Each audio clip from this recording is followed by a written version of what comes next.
Modern Money Primer blog number 38, MMT for Austrians, by Randall Wray. In the past couple of weeks, we turned to the question, what should government do?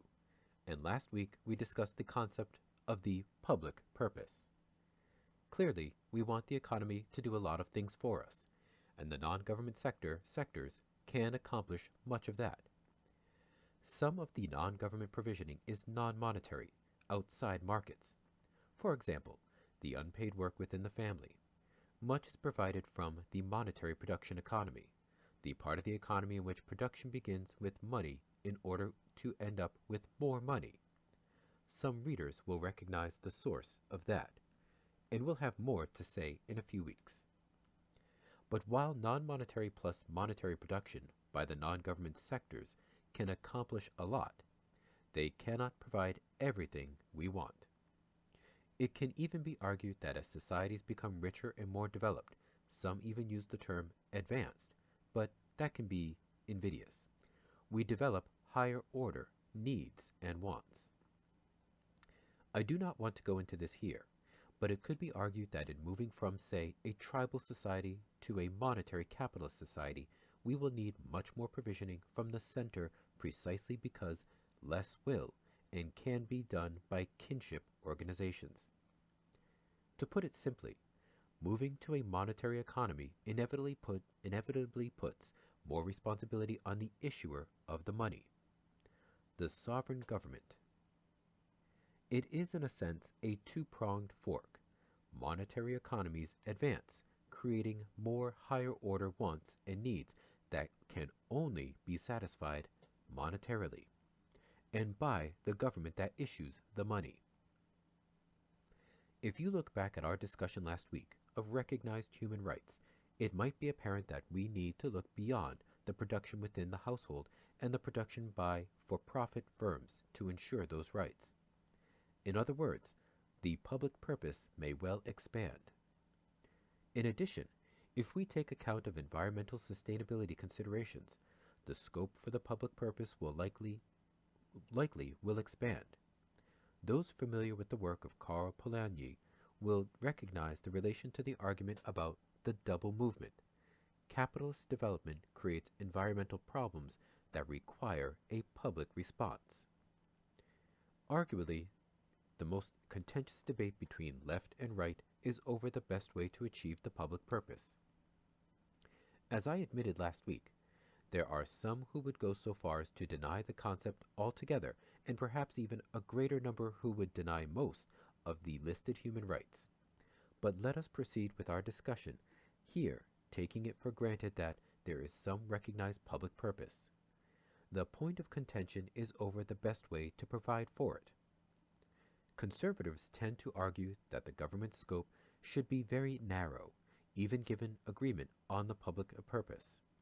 They believe that households and firms can provide for most economic needs and wants. Government is needed in narrowly confined areas, such as police and military. There is often reference to the benefits of free markets and to Adam Smith's notion of the invisible hand. To be very brief, this is the idea that individuals pursuing their own self-interest are guided as if by the invisible hand to do what is actually in the interest of society as a whole. The guiding is done by the market, and more specifically by prices that act as signals. If more lawyers are needed, their salaries are bid up in the market, and students react by switching to the study of law. You all get the picture. It is a very nice metaphor. There are two problems with the story. First, it is not really Adam Smith's view. Second, economic theory has pretty much destroyed any hope that real-world markets could possibly work that way. And I am not talking about Keynesian or other critical economic theory. I'm talking about economists who desperately want to prove that the invisible hand works in the proffered manner. Again, I'll be brief, but let's look at these two problems before moving on to the topic of MMT for Austrians. Adam Smith and the invisible hand. One of the greatest scholars of Adam Smith, Warren J. Samuels, recently published a book on the invisible hand metaphor. Erasing the Invisible Hand, Essays on an Elusive and Misused Concept in Economics. It was reviewed by Gavin Kennedy. Since hand waves about the invisible hand and references to Adam Smith as the father of the notion are so commonplace, I want to quote extensively from Kennedy's review. Quote, Smith did not coin the phrase. It was prevalent in classical times from Aeschylus through to St. Augustine, and later in numerous 17th and 18th century theological texts, sermons, plays, Shakespeare, poems, and novels, Defoe, Walpole, and in political rhetoric, George Washington.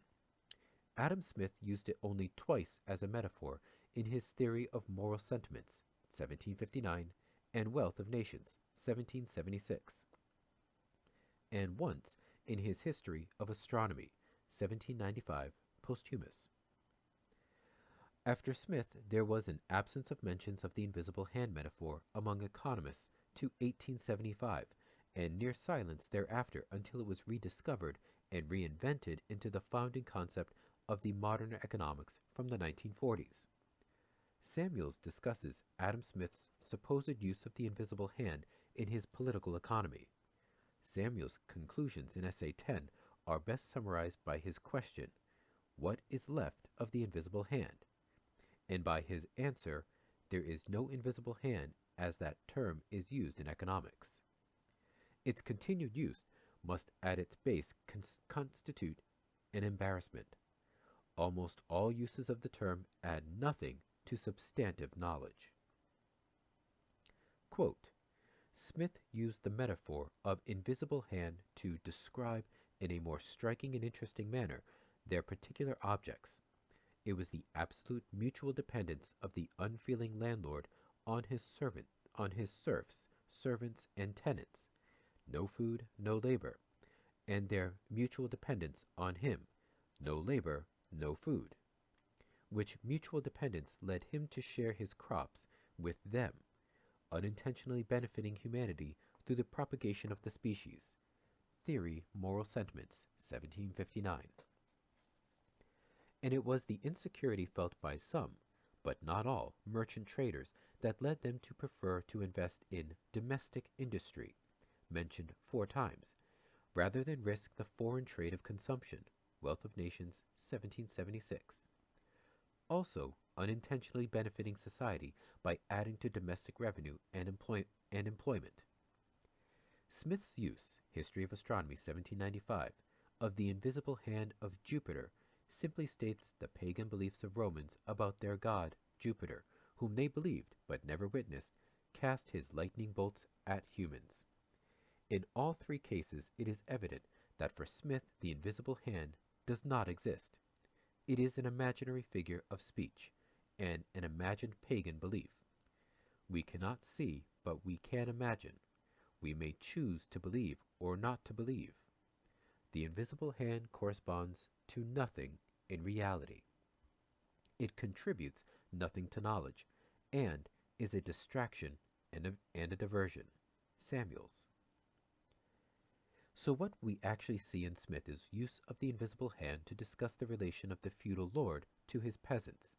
Obviously, this is pre-capitalism and hence pre-market economy, as it is a relation based on visible force rather than the invisible hand of prices, in relation to his belief that there is a somewhat natural inclination to produce for domestic consumption, and finally to movement of heavenly bodies.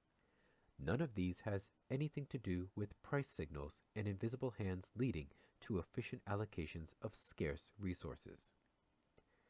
No wonder economists paid almost no attention to Smith's notion of the invisible hand until after World War II.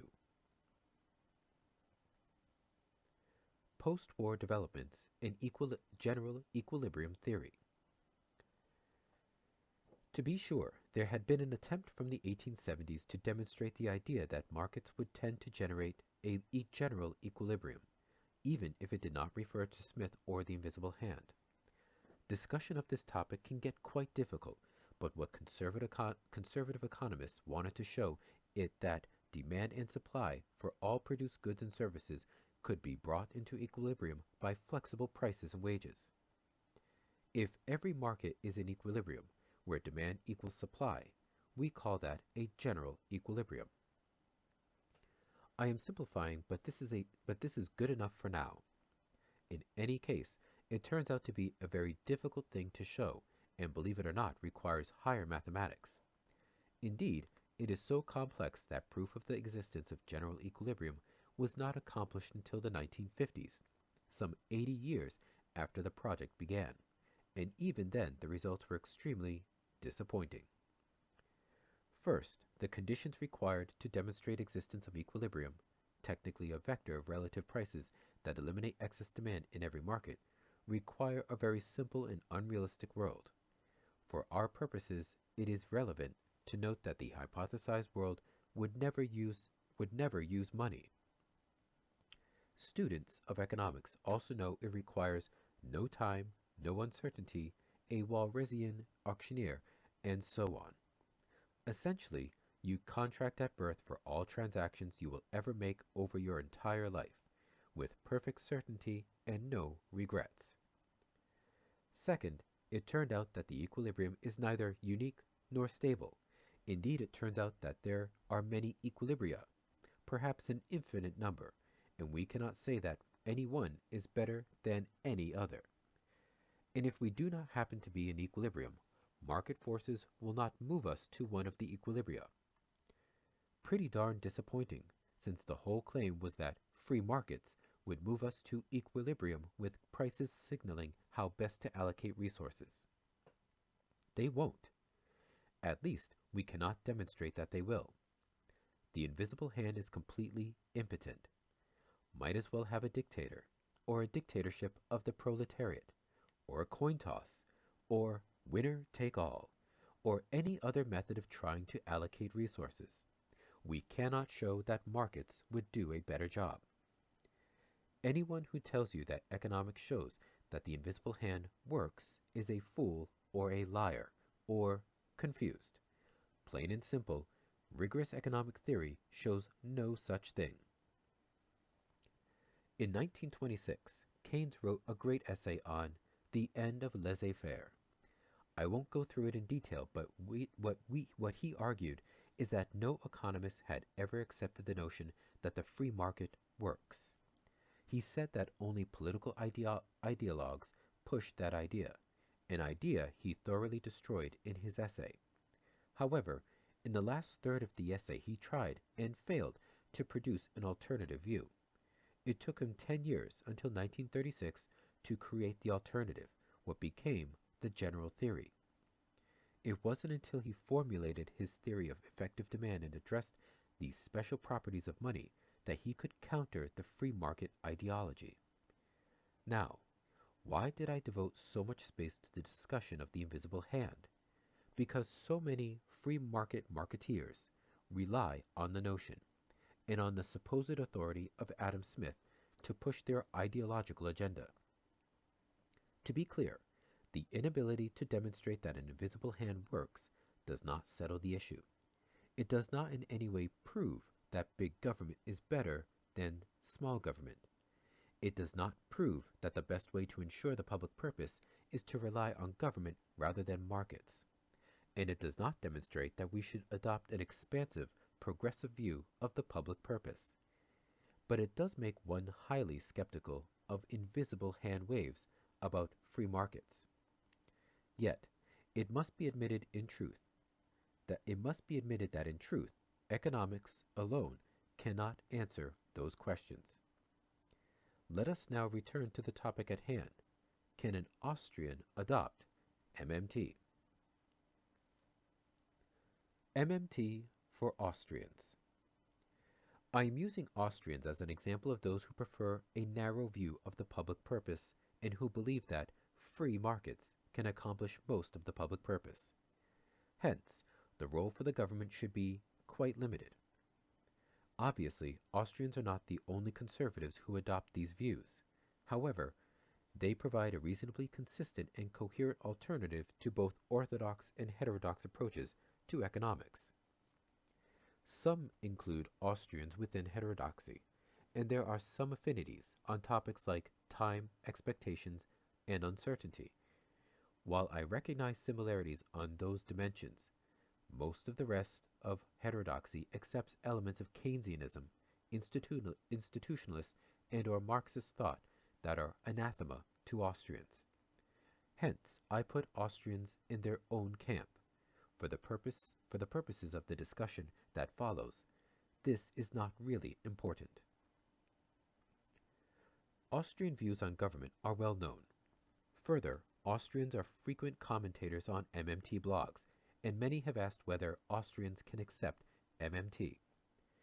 I would assure Austrians that MMT is not just for advocates of big government. Indeed, I have always been surprised that some of the most vehement critics of MMT are some of the libertarians and Austrians. Relatedly, often when there is an MMT blog, the comments are dominated by conspiracy theorists, haters of government, and goldbugs who are certain that MMTers are united in their effort to ramp up government until it consumes the entire economy. Some Austrians agree on these critiques. This section will attempt to put those fears to rest. First, on one level, MMT is a description of the way a sovereign currency works. Love it or hate it, our sovereign government spends by crediting bank accounts. Over the past 20 years, MMT has investigated, analyzed, and documented the sordid operational details. We can lecture for hours on the balance sheet manipulations involving the Treasury, the Fed, the primary security dealers, the special depositories, and the regular private banks every time the Treasury buys a notepad from OfficeMax. We did the work, so you, our Austrian colleagues, do not have to do it. And believe me, you do not want to do it. You can skip directly to the conclusion. Yes, government spends by crediting bank accounts, taxes by debiting them, and sells bonds to provide an interest-earning substitute to low-earning reserves. A few libertarians and Austrians now get this, although instead of thanking us for a job well done, some of them immediately attack MMT for explaining how things work. Now, why would they do that? Because they fear that if we tell policymakers and the general public how things work, democratic processes will inevitably blow up the government's budget as everyone demands more from government. That is for precisely the reason that Samuelson advocated that old-time religion without which off we go to Zimbabwe land, with hyperinflation that destroys the economy. Okay, understood.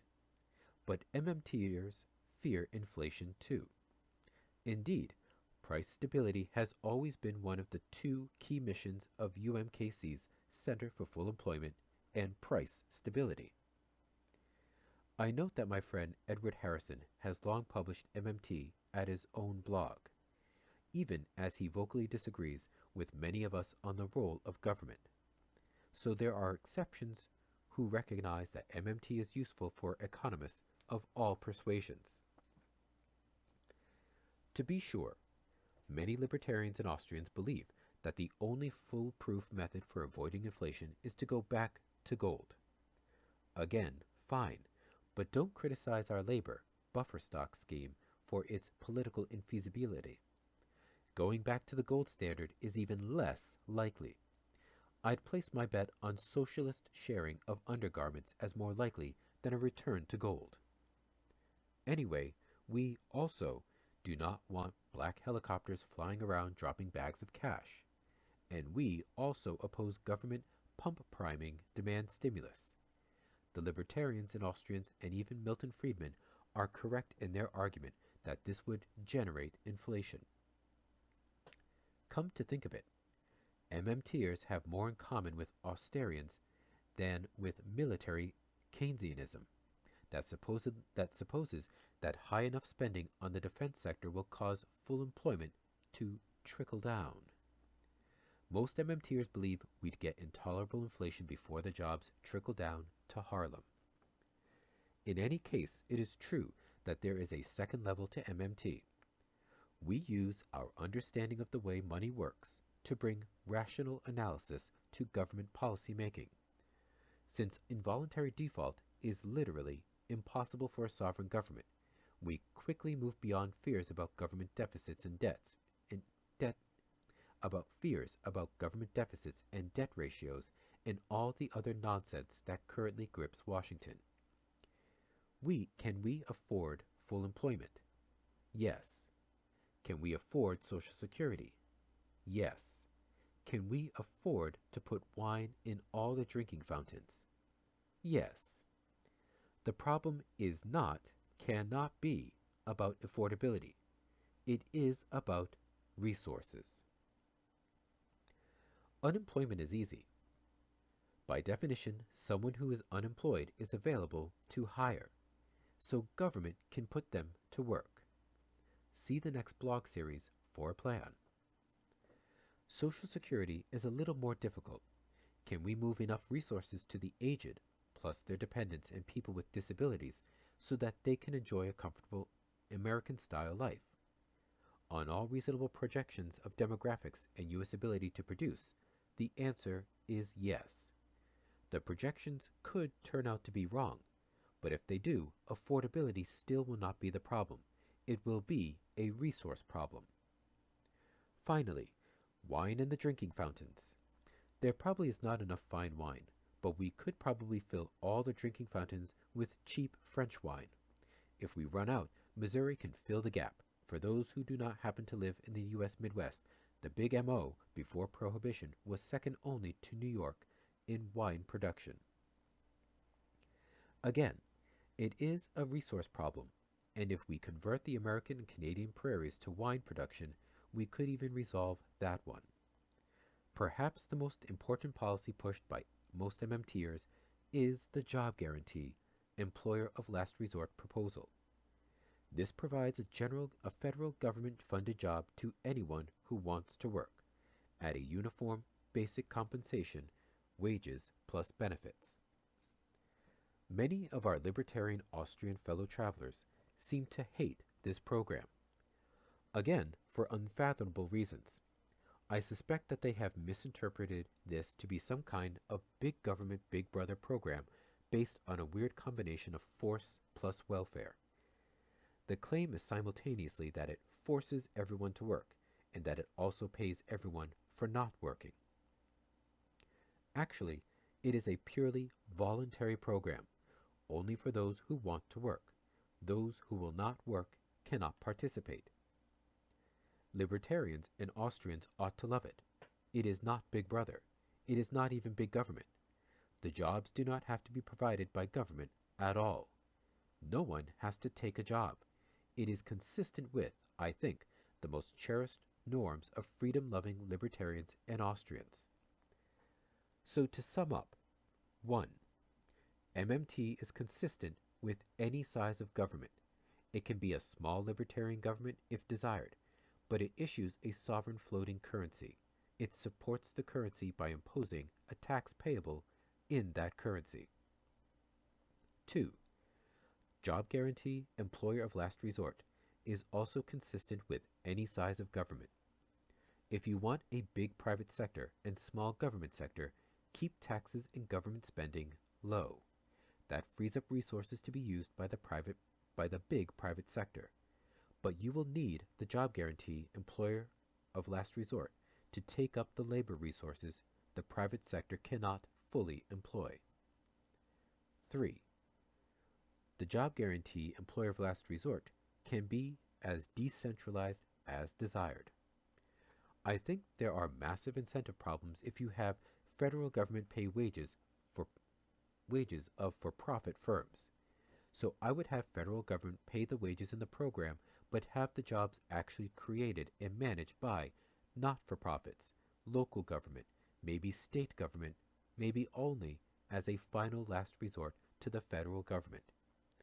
Argentina experimented with cooperatives, and they look to me to be highly successful. Number 4. The problem with a monetary economy, you can call it capitalism if you like, is that from inception, imposition of taxes creates unemployment, those looking for money to pay taxes. We scale this up to our modern, almost fully monetized economy.